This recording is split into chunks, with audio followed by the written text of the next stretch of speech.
12월 31일 수요일 새벽 예배를 하나님 앞에 올려드리겠습니다. 오늘 우리에게 주시는 하나님의 말씀은 시편 150편 1절에서 6절까지 말씀입니다.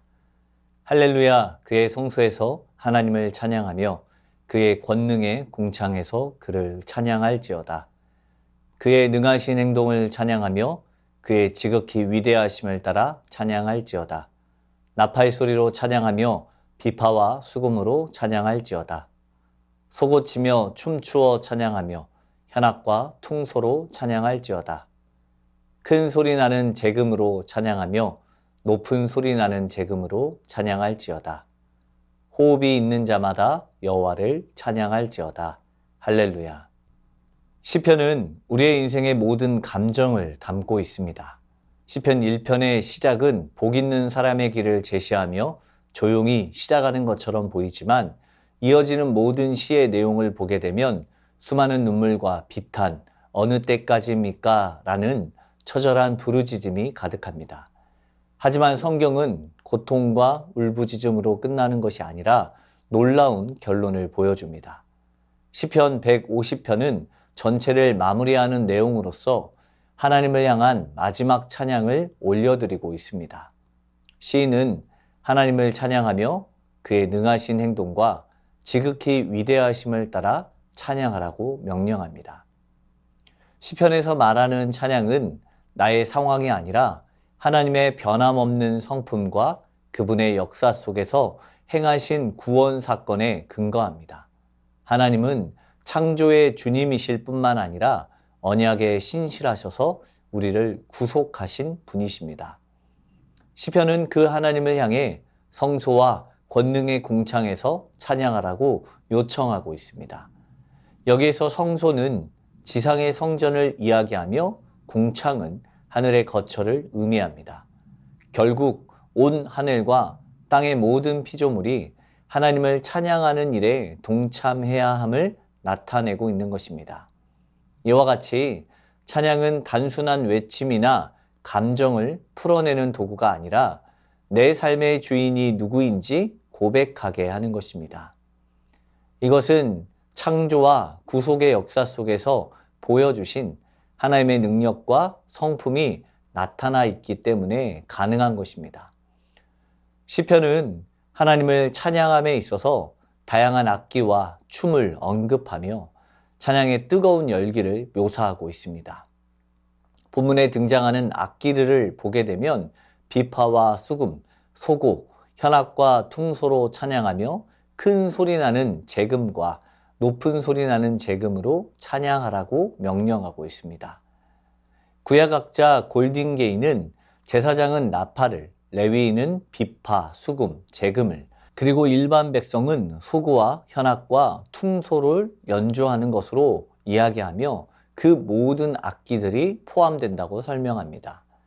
이것은 곧 이스라엘의 모든 백성, 모든 계층이 참여하는 전체 오케스트라가 하나님의 위대하심을 노래하게 하는 것입니다. 또한 악기를 든 이들뿐만 아니라 춤추며 찬양하라 라는 권고와 같이 찬양이 지성적인 차원을 넘어서 인간의 감정과 의지, 신체적 움직임까지 포함하는 전인적인 행위임을 분명히 보여주고 있습니다. 그렇기 때문에 시인은 6절 말씀에 호흡이 있는 자마다 여호와를 찬양할지어다 라고 본문을 마무리하고 있는 것입니다. 여기에서 호흡은 창세기 2장 7절에서 하나님께서 인간에게 불어 넣어주신 생명의 숨을 상징하는 단어입니다. 따라서 하나님이 주신 숨을 가진 모든 존재는 그 숨을 사용하여 창조주를 찬양할 책임과 특권이 있는 것입니다. 그런데 우리는 하나님께서 주신 이 책임과 특권을 나의 개인적인 상황에 따라서 결정하고 반응할 때가 너무나도 많이 있습니다. 하지만 이것은 하나님을 깊이 아는 것이 아닙니다. 호흡은 내 의지로 숨을 쉬는 것이 아닙니다. 숨은 우리의 의지와 무관하게 계속 이어집니다. 멈추려 해도 생명은 숨을 쉬게 합니다. 찬양도 그렇습니다. 우리의 상황과 감정과 상관없이 하나님께 드리는 찬양은 마침내 우리 안에서 터져 나오는 것입니다. 바로 찬양은 그와 같은 것입니다. 환경과 상황에 따라 찬양을 멈출 수 없습니다. 아무리 멈추고 싶고 부르고 싶지 않아도 참고 또 참아도 우리의 창조주이신 하나님께서 우리에게서 터져 나오게 하시는 것이 바로 찬양입니다.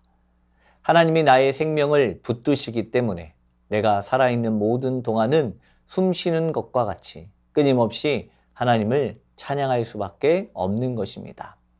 지쳐서 말조차 나오지 않는 일어설 수 없는 상황이라고 할지라도 그 상황에 잠식되는 것이 아니라 내가 숨을 쉬는 모든 순간이라면 하나님을 예배하며 찬양할 수 있어야 합니다. 하나님이 우리에게 숨을 주신 이유는 단 한 가지 이유입니다. 그 숨을 사용하여서 창조주 하나님을 노래하게 하기 위함입니다. 오늘 내가 내쉰 숨, 내가 한 말들은 하나님을 높이고 있었습니까? 아니면 불평과 자랑에 낭비되고 있었습니까? 시편의 기자는 하나님의 능하신 행동을 보며 찬양하였습니다.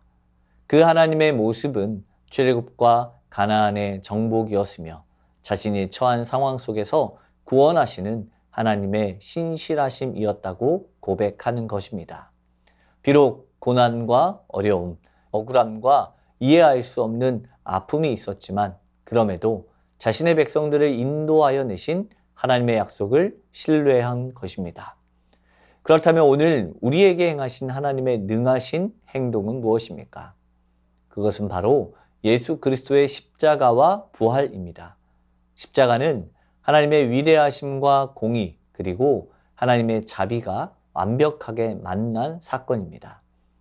시편 150편이 애가로 가득한 시편의 여정을 찬양으로 마무리하듯이 예수님은 십자가에서 시편 22편 1절의 탄식인 나의 하나님 어찌하여 나를 버리셨나이까 라고 외치셨지만 그의 죽음을 통해 우리에게 영원한 찬양의 호흡을 회복시켜 주신 것입니다.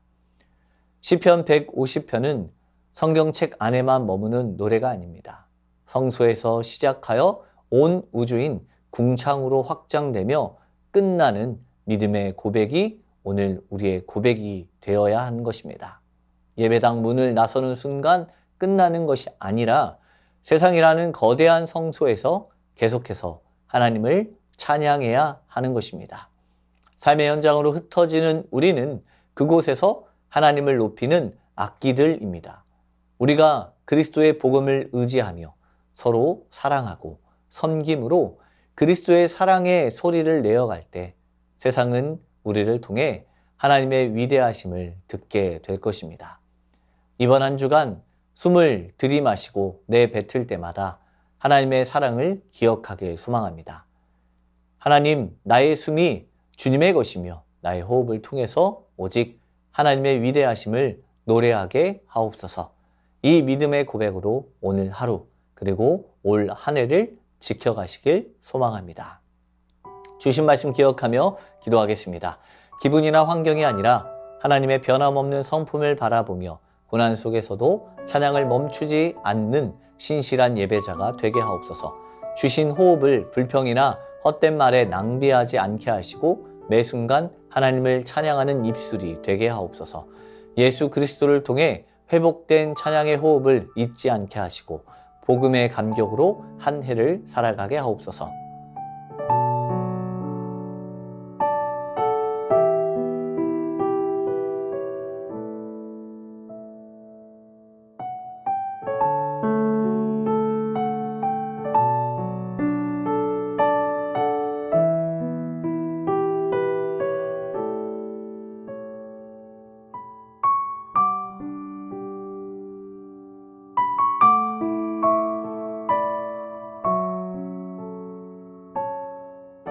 나라와 민족을 위해서 기도합니다.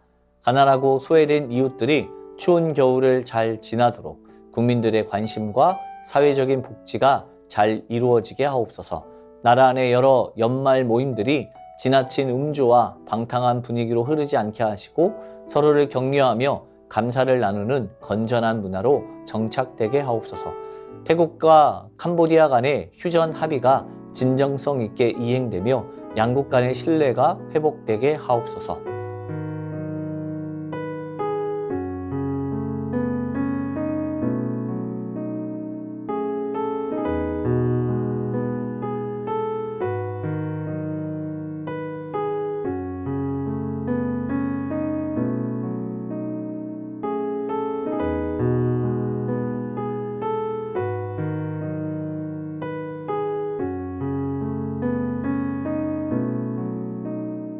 교회를 위해서 기도합니다. 송구영신 예배를 통해서 한 해 동안 베풀어 주신 하나님의 은혜와 인도하심에 감사하며 새해에는 말씀과 기도로 성령의 인도하심을 따라가는 새순교회 되게 하옵소서. 2026년을 시작하는 다음 세대들을 붙들어 주시고 부서를 이동하는 학생들이 새로운 환경에 잘 적응하게 하여 주옵소서. 영아부에서부터 시니어까지 모든 세대가 믿음이 자라는 한 해 되게 하옵소서. 담임 목사님과 부교육자 모든 중직자들이 그리스도를 더욱더 알아가는 일에 힘쓰게 하시고 말씀과 기도로 바로 서게 하옵소서.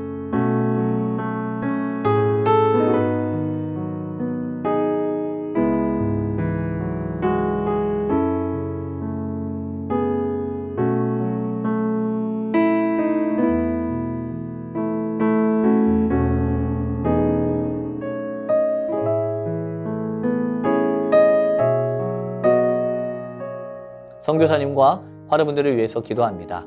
오늘은 인도 오세날 강보배 선교사님을 위해서 기도하겠습니다. 성령 안에서 부음바 되어진 주님의 사랑으로 건강하게 맡겨주신 사명 잘 감당하며 믿음의 경주를 잘하는 삶과 사역이 되게 하옵소서. 자녀들이 세상 가운데 부르심을 듣고 순종하며 주님이 주인된 삶으로 성경적 가치관으로 승리하며 살아가게 하옵소서. 화르분들을 위해서 기도합니다. 박준석 집사님의 모친 김옥순 권사님, 급성 백혈병으로 전이된 상황 속에서 항암과 수혈의 부작용으로 큰 어려움을 겪고 있습니다.